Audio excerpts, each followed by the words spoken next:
বন্ধুরা, অন্তর্বিনার আজকের সন্ধ্যায় আপনাদের সকলকে স্বাগত। কেমন আছেন আপনারা? কখনো কি মনে হয়েছে আপনার মন আপনাকে ভুল পথে চালিত করছে, এমন কিছু ভাবাচ্ছে বা করাচ্ছে যা আসলে আপনার জন্য ভালো নয়? আজ আমরা এমনই 5টি অদ্ভুত রহস্যজনক কৌশলের কথা জানব যা আপনার মনের এই ভুল সিদ্ধান্তগুলিকে শুধরে দেবে এবং আপনার জীবনকে আরো সুন্দর করে তুলবে। তাহলে আর দেরি না করে চলুন শুরু করা যাক। প্রথম কৌশলটি হলো ভিজুয়ালাইজেশন।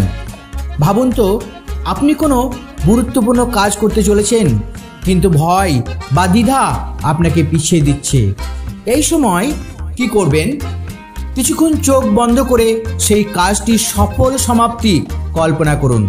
ভাবুন আপনি কাজটি করছেন, সব বাধা অতিক্রম করছেন এবং শেষে দারুণ ফলাফল পাচ্ছেন।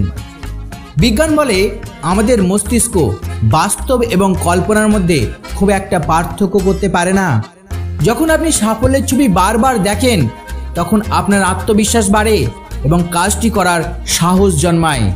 তাই ভয় পেলে বা দ্বিধাবোধ করলে একবার ভিজুয়ালাইজেশন করে দেখুন, ম্যাজিকের মতো কাজ করবে। দ্বিতীয় কৌশলটি হলো রিফ্রেমিং। ধরুন আপনি কোনো পরীক্ষায় ফেল করেছেন, স্বাভাবিকভাবে মন খারাপ হবে, নিজেকে ব্যর্থ বলে মনে হবে, কিন্তু একটু অন্যভাবে ভাবুন। এই ফেল কি আপনাকে বুঝতে সাহায্য করলো যে আপনার কোথায় দুর্বলতা ছিল? এটা কি আপনার আরো ভালোভাবে পরের বার প্রস্তুতি নিতে উৎসাহিত করবে না? রিফ্রেমিং মানে হলো কোনো নেতিবাচক ঘটনাকে ইতিবাচক দৃষ্টিকোণ থেকে দেখা। যখন আপনি সমস্যাকে সুযোগ হিসাবে দেখতে শুরু করবেন, তখন আপনার মানসিক শক্তি অনেক বেড়ে যাবে। তাই জীবনের খারাপ লাগা ঘটনাগুলোকে নতুন আলোয় দেখুন, দেখবেন অনেক সম্ভাবনা লুকিয়ে আছে। তৃতীয় কৌশলটি হলো অ্যাফার্মেশন।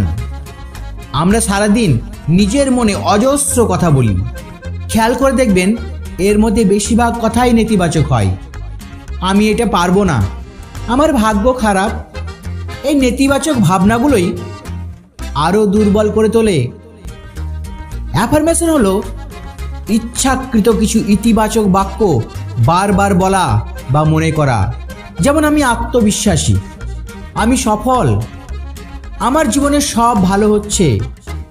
নিয়মিত ইতিবাচক কথোপকথন আপনার অবচেতন মনকে প্রভাবিত করে এবং আপনার মধ্যে একটি ইতিবাচক মানসিকতা তৈরি করে।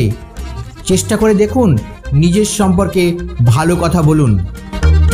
চতুর্থ কৌশলটি হলো গ্র্যাটিটিউড বা কৃতজ্ঞতা। প্রতিদিন ঘুমাতে যাওয়ার আগে বা সকালে উঠে ভাবুন, আমার জীবনে কি কি ভালো জিনিস আছে যার জন্য আমি কৃতজ্ঞ। হয়তো আপনার একটি সুন্দর পরিবার আছে, আপনার ভালো স্বাস্থ্য আছে, বা এমন কিছু সুযোগ আছে যা অনেকের নেই। কৃতজ্ঞতা প্রকাশ করা আমাদের মনকে শান্ত করে এবং ইতিবাচক চিন্তা ভাবনা বাড়ায়। যখন আপনি আপনার জীবনের ভালো দিকগুলোর দিকে মনোযোগ দেন, তখন আপনার মন খারাপ লাগা বা অভাববোধ দূরে থাকে। তাই প্রতিদিন কিছুক্ষণের জন্য কৃতজ্ঞতা প্রকাশ করার অভ্যাস করুন, দেখবেন জীবনটা অনেক সুন্দর লাগছে।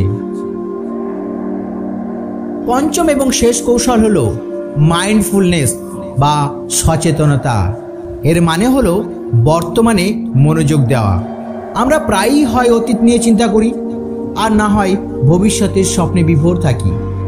এর ফলে বর্তমান মুহূর্তটা আমরা উপভোগ করতে পারি না এবং অনেক ভুল সিদ্ধান্ত নিয়ে ফেলি। মাইন্ডফুলনেস আপনাকে শেখায় কিভাবে বর্তমান মুহূর্তে বাঁচতে হয়।